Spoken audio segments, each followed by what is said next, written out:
அஸ்ஸலாமு அலைக்கும் வரஹ்மத்துல்லாஹி வபரகாத்துஹு. இன்னைக்கு நாம் பார்க்க போகிற தலைப்பு என்ன அப்படின்னா, அல்லாஹ் என்றால் யார் அப்படின்னு தான் பார்க்க போகிறோம். அல்லாஹ் முஸ்லீம்களுக்கு மட்டும்தான் கடவுளா அப்படின்னு பார்க்கலாம். அல்லாஹ் என்றால் முஸ்லீம்களின் கடவுள் அல்லது அரபு நாட்டு கடவுள் என்றெல்லாம் மக்களில் சிலர் நினச்சிட்டு இருக்காங்க. அவ்வாறான தவறான சிந்தனையை நீக்குவதற்காக தான் இந்த பதிவு. இப்போது கடவுள் என்ற சொல்லை எடுத்துக்கொள்வோம். கடவுள் என்றால் தமிழர்களின் கடவுள் என அர்த்தமா, இல்லை தமிழ் மொழியில் இறைவனை குறிக்க ஒரு சொல்லா? ஆங்கிலத்தில் காட் அப்படிங்கிறோம், அப்படின்னா ஆங்கிலேயனின் கடவுள் என அர்த்தமா, இல்லை ஆங்கில மொழியின் கடவுள் என அர்த்தமா? ஆங்கில மொழியில் கடவுளை குறிக்க தானே காட் அப்படிம்பாங்க. தமிழ் மொழியில் கடவுள் அப்படின்னு சொல்லுவாங்க. அதே போல தான் அல்லாஹ் என்றால் அரபு நாட்டவர்களின் கடவுள் அல்ல. அரபியில் சுப்ரீம் காடை, அதாவது உங்களையும் என்னையும் இந்த உலகத்தையும் இந்த பிரபஞ்சத்தையும் படைத்த அந்த இறைவனை குறிக்கும் அரபு சொல் தான் அல்லாஹ். கடவுளை ஆங்கிலத்தில் காடுன்னு சொல்லுவாங்க, தமிழில் கடவுள், ஹிந்தியில் பகவான் அப்படின்னு அழைக்கிறாங்க. அதே போல் தான் அரபு மொழியில் கடவுளை குறிக்கும் வார்த்தை தான் அல்லாஹ். இவ்வார்த்தையின் உண்மை பொருள் என்ன அப்படின்னா, வணங்குவதற்கு தகுதி வாய்ந்த ஒரே இறைவன் தான் அல்லாஹ் அப்படிங்கிறது தான். படைத்த இறைவனை திருக்குரானில் அரபி சொல்லான அல்லாஹ் என்ற வார்த்தையால் குறிப்பிடுகிறது. அகில உலகையும் படைத்த பிரபாலித்த வரும் ஏக இறைவனை குறிக்கும் சொல்லே அல்லாஹ்.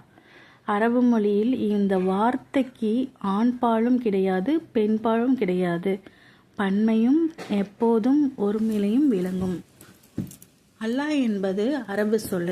இந்த பொருள் வணக்கத்திற்குரிய தகுதியான ஒரே இறைவன் என்பது தான். அல்லாஹ் என்ற சொல்லின் வேறு சொல் பார்த்தீங்கன்னா அலாஹா. அலாஹா அப்படின்னா வணங்கப்படுவது அப்படின்னு பொருள். இலா அப்படின்னா பொது பெயருடன் அல் என குறிப்பு பெயரும் சேர்ந்து அல்லாஹ் அப்படின்னு வந்திருக்கு.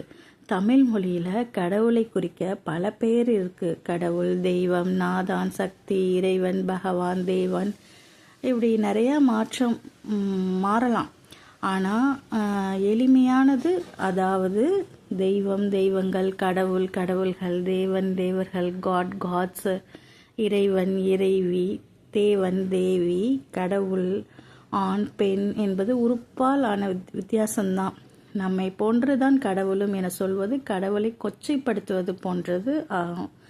ஆனால் அல்லாஹ் என்ற சொல்லை பன்மையாகவோ பாலினமாகவோ மாற்ற முடியாது. இப்படிப்பட்ட சிறப்புகளின் காரணத்தினால்தான் உலகெங்கும் முஸ்லிம்கள் இறைவனை அல்லாஹ் அப்படின்னு சொல்லி அழைக்கிறோம். அதாவது ஒருமையில் இறைவன், தேவன், பகவான் போன்ற வார்த்தைகள், பன்மையில் இறைவி, தேவி, பகவதி, விரைவி, இப்படி பன்மைக்கேற்றவாறு மாறுவது போல அல்லாஹ் அப்படிங்கிறது பன்மையாக ஒருபோதும் மாற்ற முடியாது.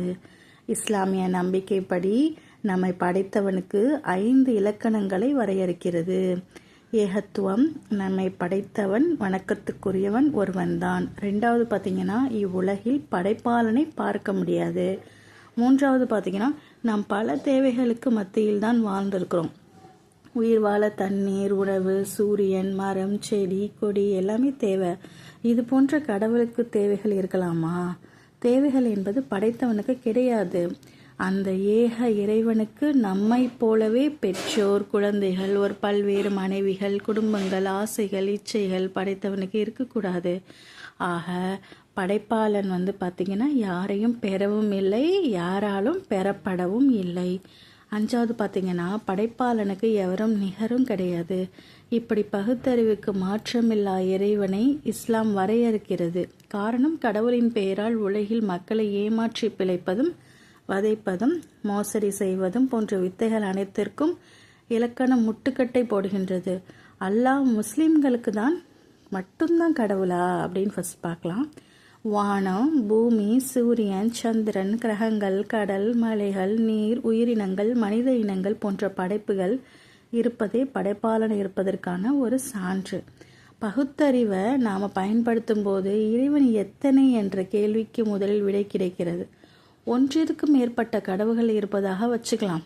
சும்மா ஒரு எக்ஸாம்பிளுக்கு வைத்துக்கொள்வோம்னு வச்சுக்கோங்க.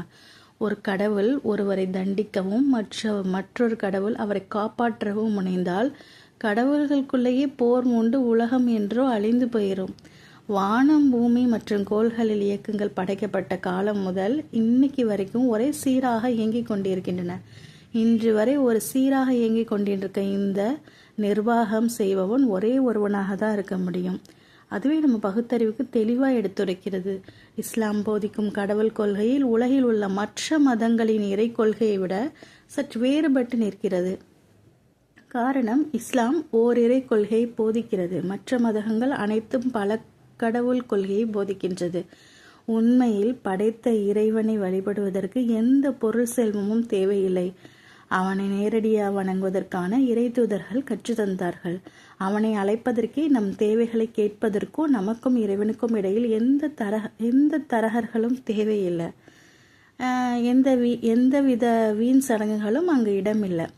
ஆனால் படைத்தவனை விட்டுவிட்டு போலி தெய்வங்களை வணங்க முற்படும் போது இறை வழிபாடு என்பது கடினமாக்கப்படுகிறது. வீண் சடங்குகளும் மூட நம்பிக்கைகளும் இடையே நுழைந்து இது மாபெரும் வியாபாரமாகப்படுகிறது. மக்களை ஏய்த்து பிழைப்பதற்கான எளிமையான மார்க்கமாக இது மாறிவிடுகிறது. இஸ்லாத்தில் மிக முக்கியமான மற்றும் அடிப்படையான கருத்தாக ஏகத்துவம், அதாவது ஒரே கடவுள் மீதான நம்பிக்கை உள்ளது. பிரபஞ்சத்தை படைத்த ஒரே கடவுள் அதில் உள்ள அனைத்தின் மீதும் அதிகாரம் கொண்டவனாகவும் என்று முஸ்லிம்கள் நம்புகிறார்கள். அவர் தனித்துவமானவர். அவர் படைக்கும் அனைத்திற்கும் மேலாக உயர்ந்தவர். அவருடைய மகத்துவத்தை அவருடைய படைப்புகளுடன் ஒப்பிட முடியாது. மேலும் அவர் மட்டுமே எந்த வழிபாட்டிற்கும் தகுதியானவர். அல்லாஹ் ஒருவன் மட்டுமே. மேலும் அனைத்து படைப்புகளின் இறுதி நோக்கமும் அவருக்கு அடிப்பணிவதுதான். ஏகத்துவத்தை பற்றி தூய்மையான மற்றும் தெளிவான புரிதலை அடிப்படையாக கொண்டிருப்பதால் கடவுளை பற்றி இஸ்லாமிய புரிதல் பல்வேறு விஷயங்களில் மற்ற அனைத்து மதங்கள் மற்றும் நம்பிக்கைகளிலிருந்து வேறுபட்டது. இதுதான் இஸ்லாத்தோட அடிப்படை. இப்படிப்பட்ட காரணங்களால் முஸ்லிம்கள் வேற எந்த கடவுளையும் வணங்கவில்லை. உங்களையும் எங்களையும் அகிலத்தையும் படைத்த அந்த படைப்பாளனை வணங்குகிறோம். எனவே அல்லாஹ் என்பவன் அகில உலகிற்கான இறைவன் என்பது சரியானது. இந்த பதிவு உங்களுக்கு பிடிச்சிருக்கும்னு நினைக்கிறேன். அஸ்ஸலாமு அலைக்கும் வரஹ்மத்துல்லாஹி வபரகாத்துஹு.